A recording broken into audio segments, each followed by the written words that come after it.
Exam Jitters, episode of the Lunaverse. After 3, it was Stinky is honored. Mama! Mama! Ditsy yawned as she awoke. Once again, to the sight of her daughter and her smiling face. Yes, Muffin? Stinky was bouncing so high she looked like Pinkie Pie when giving her lessons. Mama! You have to go hurry, or I'll miss every dream! Ditsy stretched as she looked around. She was back in her own apartment, curled up on the couch. She shook her head slightly, trying to remember what had happened. What? Mary's came back. She found Dinky in Applejack's place, safe and warm.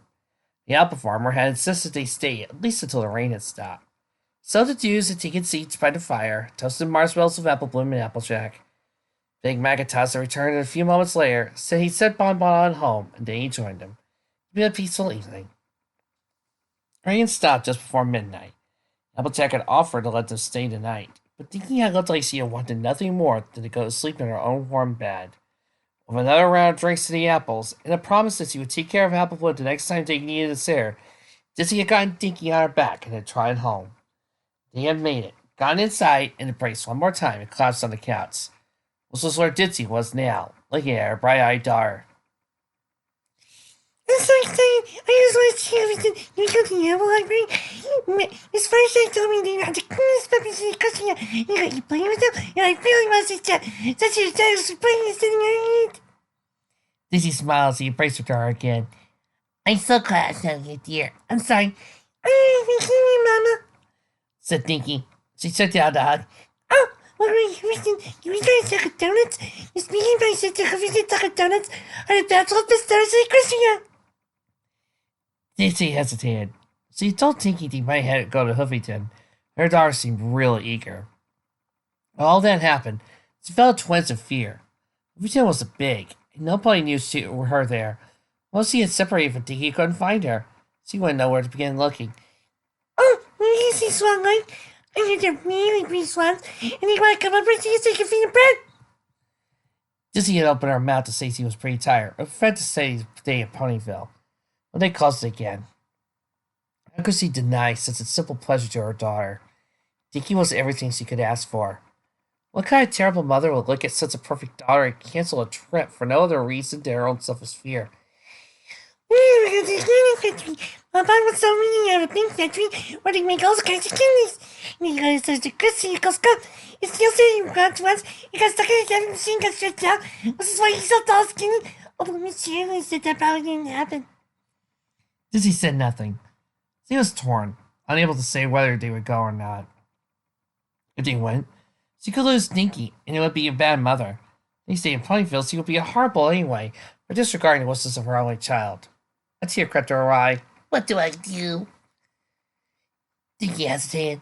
Mama. She snuggled closer. I'm thinking. Mama's just fine, Muffin, whispered Ditsy, pulling Dinky tight. Jesus. He says he got you down last night.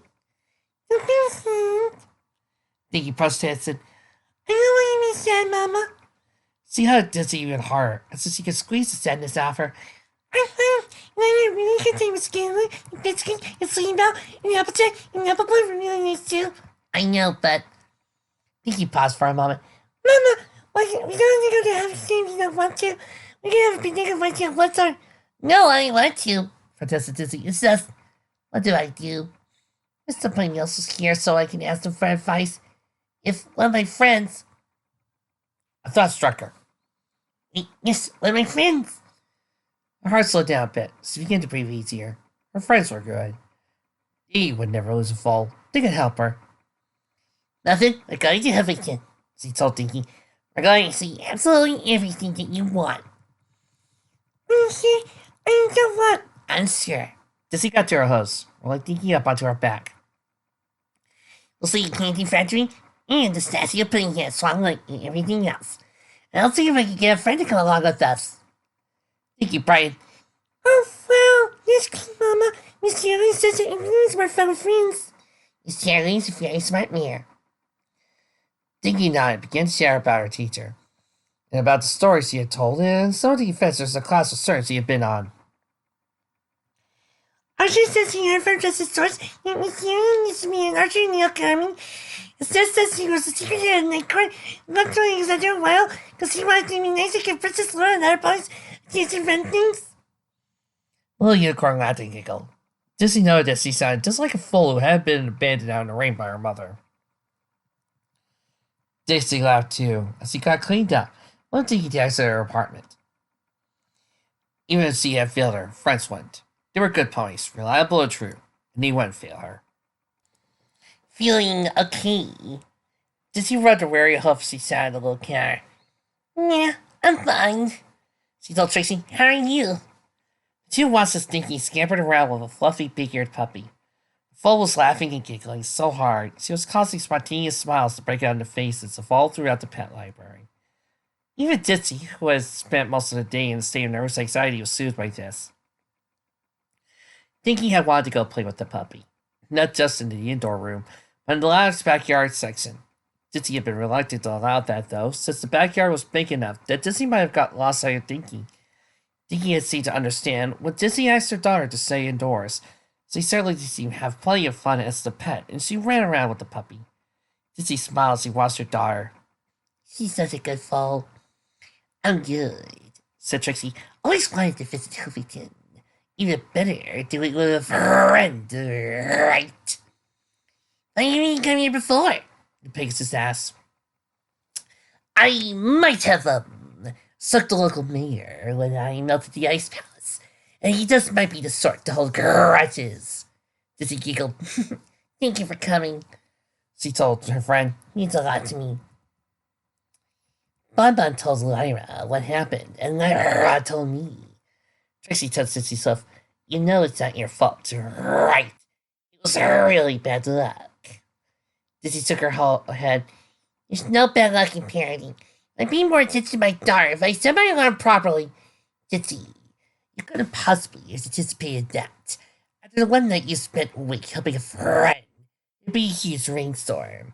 Or that Lyra and Carrot Top and Charlie and I would be away helping green grapes keep our irrigation system from backing up and drowning your fields.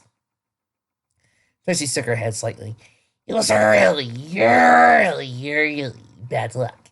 It still worked all out. No thanks to me, Ditsy sighed. Never going to be perfect, but I thought I could keep my daughter safe when she really needed me. When she was stuck in the cold and soaked, there was some thunder overhead. Where was I? I was home, asleep, completely useless. I couldn't do anything for her. You taught her what to do in case of emergency. She was able to figure out where to go, how to leave a trail for you to follow her. Tracy sounded unusually sincere. I've known a lot of mothers, Ditsy. Trust me, you are still the best I know. I can't think of any pony who would have handled that mess better than you. Ditsy hesitated. But, Trixie, what if she gotten hurt? What if she gotten lost or stuck in a mud pit or stuck by lightning or something? She shut her eyes. When'd that happen? What if she got up one normal night when you were asleep and slipped into a table and knocked her head? Trixie asked. Ditsy, you can't always be there for your daughter. It's just not possible. She smiled and poked her. You know that, right? No matter what you do, you can't keep her perfectly safe. No mother can. I know, but what you can do, though, is keep her as safe as you can. And raise her so she's good and smart.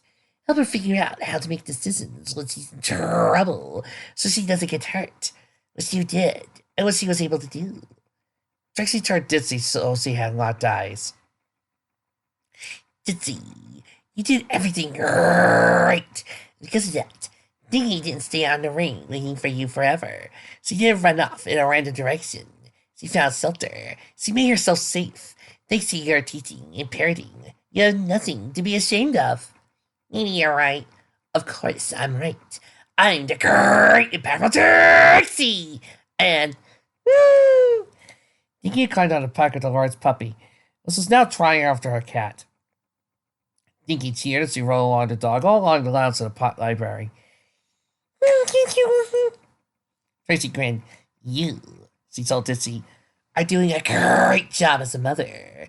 Dinky is happy, healthy, and moral and brilliant in every way. You've raised her right. I just get so worried sometimes, said Ditzy. This isn't like work. If I misdeliver a letter, it's bad, but I can fix it. I can't fix it if I screw up with Dinky as he gets hurt. You won't screw up. Trixie leaned in close to her friend. And if you ever think you're about to, talk to me and the other elements. We are your friends. It will help you. Ditzy hugged Trixie. You're the best friend I can have. Trixie blushed. Then, Dinky was running up to them with a huge grin on her face. Mama, that's great. It was so much fun. Thank you so much. She bounced onto Ditsy's back and embraced her, covering her hugs and kisses. It was amazing. Ditsy grinned. I'm glad you had fun, dearie. Mama, bring back something and bring Miss Fluttershy. I think she really loves this place. Dinky bounced up and down. Almost like never. It's a splendid idea, dear. Ditzy rose and began to walk. Trixie, would you like to see a song like The Great and Powerful Trixie? Oi! Pointing at the entrance said, "Ain't you that Trixie Mayor? The one that melted the nice pals our Lord Mayor?" He turned to her companion. "Look, it's Trixie." Where? Ditzy turned to see that Trixie had gone invisible. Great and Powerful Trixie. We'll got to see a song like. But perhaps in disguise. You have a clothing district, right? He said, you should wear a fake mustache. You're really fun here. Nobody will recognize you. I'm a stars, Trixie started. That isn't really me. The trio walked out into the streets of Huffington. It was a good day. Ditzy smiled as she tucked Dinky into bed and went back into her living room. The Pet Library, Swan Lake, the Monument District, a short foals play at a bright and peppy little theater. Then they headed to the town of Wheatley, halfway between Huffington and home for dinner. Dinky had loved the floating cracker disc, was a unicorn and enchanted a bowl of flavorful crackers to float around, and so that Dinky would catch them and eat them. Ditsy and Trixie had eaten more conventional fare. Then the trio returned to Pineville. Dinky had enjoyed herself. She hadn't gotten lost or in trouble once. Ditzy nodded as she began to put a pot of tea. Trixie was probably right. She really was a good mother. She could take care of her daughter. She had a scare, but everything worked out. Besides, she had her friends to call on if she needed help. She didn't need to worry so much, and nothing would happen to her daughter. As long as Ditzy could keep her daughter close to herself and her friends, nothing would happen at all. Besides, Dinky was still supervised for most of the day. She was usually at school with Charlie or home with Ditzy studying magic with Trixie. Rainstorm had been a freak aberration, an unlikely string of coincidences that would, in all probability, never repeat. She felt it necessary. Ditzy could exercise a little more supervision around Dinky's leisure time. Dinky would understand. The days would settle to their usual routines. Dinky would go to school, play with her friends, have fun with her mother, and wouldn't get stuck in many storms. Ditzy would see to it. Mirabel's thoughts were interrupted by the whistle of her tea kettle. She poured herself a cup, and then went to the couch. Dinky was asleep. She had no other responsibilities for the night. She could just relax and drink tea, and think of what to do the next day. There were many options, and somebody knocked at the door. Ditzy sighed to herself, wondering who could be stopping by so late. I need a cat. Maybe somebody else needs a friendly ear. I do wish you would come die during daylight hours more often. With a rueful smile, she rose and stepped to her door. Hello? Ditzy, it's me! I got some amazing news! Ditzy smiled again upon hearing the voice of Black Charlie Punts, the element of laughter of one of her close personal friends. Opening the door, she warmly embraced Charlie. Hello, I got some tea on that we can share. Just be careful to keep your voice down. She chuckled. Hello, Muffin, have a big day. Trixie was just telling me all about it, said Charlie as he stepped inside. Sounds like Dinky has quite the way with animals. Fluttershy told me a few times. Ditzy poured some tea for Charlie. What brings you here? Not that I'm not happy to just chat. Oh no, it's not that. First, Charlie leaned forward. Dinky's all right, isn't she? I'm so sorry I wasn't around the other day. Not your fault.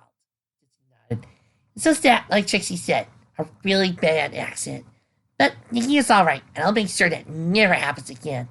Thank you for your concern, though. Charlie nodded. I'm glad she's all right. You really do have an amazing daughter. I know. That's actually why I stopped by.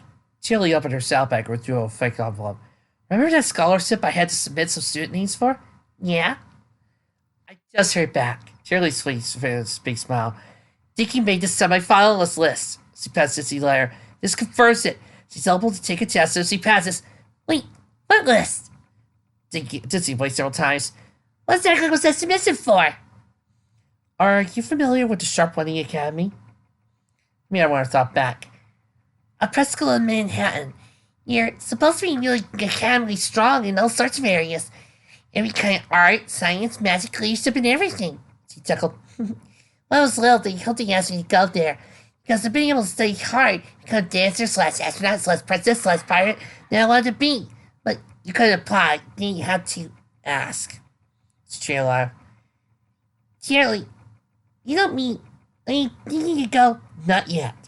Shirley held off hope to cut Dizzy off. Equestria has 100 million ponies, and about 2.8 million foals of the right age to attend Sharp Wedding. Teachers all over Equestria are asked to submit their top 2 or 3 students for consideration, so that's about 400,000 names. She paused. Well, not all teachers were asked. Some provinces use standardized tests to do it that way. But elsewhere, teachers are allowed to use their own judgment. The entering cost can't be 400,000 ponies, said confused Ditsy.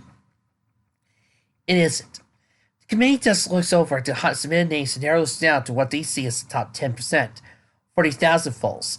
Those foals are the semi-finalists. It Dinky is one of them, Shirley nodded. Those foals are permitted to take an entrance exam. Usually about 10,000 do. The rest are not wanting to go to Sharp Wedding or having parents who don't want them to leave. And of those that take the test, the top 100 are admitted. Caesar hesitated. I won't pretend that the odds are good. Only about 1% who take the test qualify. But still, Dinky's been ranked and as a semi-finalist in the first place. That's an amazing accomplishment. As he goes in, Ditsy, the possibilities. Graduating for Sharp Wedding is the closest thing you can do to get a guarantee of success. That school's produced generals, state mayors, business leaders, archmages, anything Dinky could want to do. Sharp Wedding would prepare her for. Ditsy sat very still for a few moments as she processed this. Once she thought she understood, she allowed herself to grin. Shirley, that's incredible. It's amazing. Thank you so much for nominating Dinky. I nominated the most deserving students. Dinky earned it. Shirley hugged her again. As your daughter's teacher, all I can say is that your daughter's proven herself to be near enough to the top of the class to justify nominating her. As your friend, I can say it's rare that I have a student as amazing as her. She's a very special foal, Ditsy. I can't believe it. Sharp Wedding Academy. Ditsy let out a laugh, albeit a soft one, shook her head. Still, the top 100 foals of the nation, that's... They have to be some point. There's no reason Dinky couldn't enter our slot. Is any point from Hollyville ever gone? Mayor way back in the day. Also Sterling Silver, I think. The mayor, and the richest pony in town. Ditsy could hardly believe it. What happens next, then? If Dinky wants her to go, and you want her to go, she needs to sit the test. It's next Saturday at noon at the Regional Testing Center. Mayor posted to have it here in Ponyville. She's a graduate, so she got some weight. I offered to talk to the parents, both as an educator and an element, while they wait for their foals to finish the tests. It's be a nice tourism to boost in town. It makes the commute very easy for you. Shirley chuckled again. They change the test enough each year, so there's no real preparation Dinky can do for it. They want to evaluate intelligence, not test taking. Just make sure she's got plenty of rest the night before and a good meal the morning of. Dinky should be fine.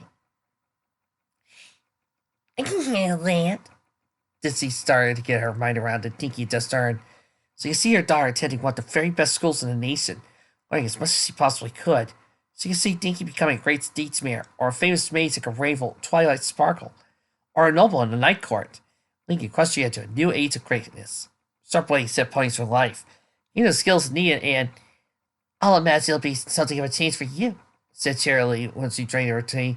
I bet Pinky will throw the largest parties in Ponyville in history when Dinky returns. Returns? What do you mean? Sharp Wedding is a boarding school, said Shirley. I believe the current turn lengths are 12 weeks, with a 4-week break in between turns. But during turns, Dinky would have to live at the school. You can see her during evenings and weekends, but she wouldn't be allowed to leave except for school trips, or in the case of some emergency. It's a certain learning experience is uninterrupted. You know, total immersion and all that. It also helps the students bond and form friendships. They come from all over Equestria, so they were going home all the time. They never see each other again such in class.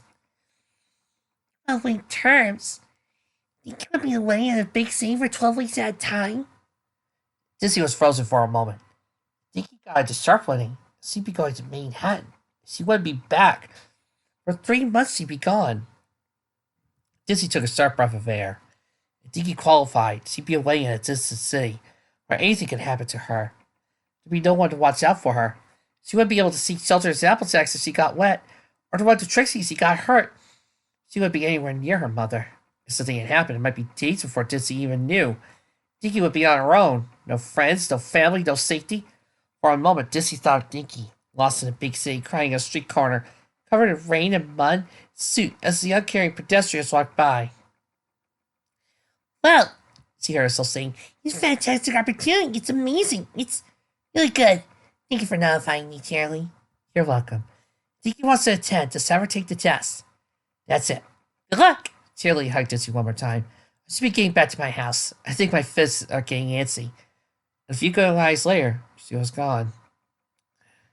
Dizzy was alone in her living room. Yes. She said, sitting sharply and laying down her coffee table. It's a fantastic opportunity. Sharply won't let it come to any harm. They're good at what they do. She nodded. I could let Dinky go away. Don't need to worry about anything. Dinky will be fine. And I'll be fine. And, after saying it a few times, she believed it.